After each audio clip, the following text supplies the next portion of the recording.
Next, it's been responsible for producing hundreds of blockbusters from Star Wars to Indiana Jones to The King's Speech.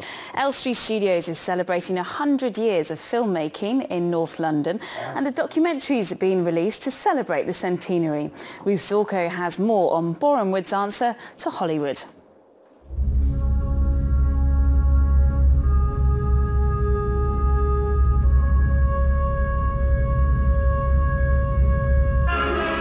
Funded by Hollywood, but made in Hertfordshire. From Stanley Kubrick's sci-fi classic to Indiana Jones, even the original Star Wars trilogy.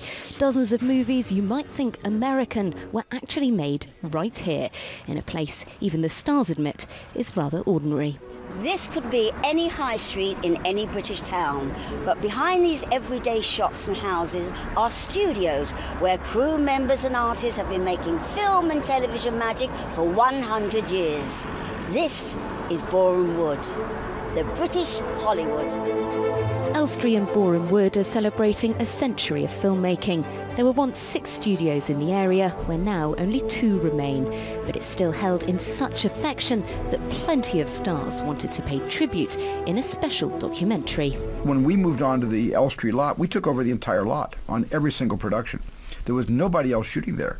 I raced to Elstree to be filmed. I raced to get here. You'd be shaking, and it was lovely. It was really, really lovely. But why did this corner of Hertfordshire become such a hub of filmmaking? I think basically locality. It was close to London. We had railway links here from 1868. We had beautiful countryside, easy locations, and most importantly, cheap land. Elstree was bought at £100 an acre. Here is a very small town with 6 studios within a mile and a half of each other, all along the high street. It's more Hollywood than Hollywood in that respect, because the Hollywood studios are spaced out miles apart from each other. You have to drive 40 minutes to get to the nearest one, whereas here you could walk down the street and see film stars just going to the pub or going to a restaurant or going to the shops and coming back, and it was an everyday occurrence, and it's special, and it still is special. So special, in fact, they once sacked a young Simon Cowell from his job as a runner on set. 100 years of high standards that sometimes even music moguls in the making can't meet.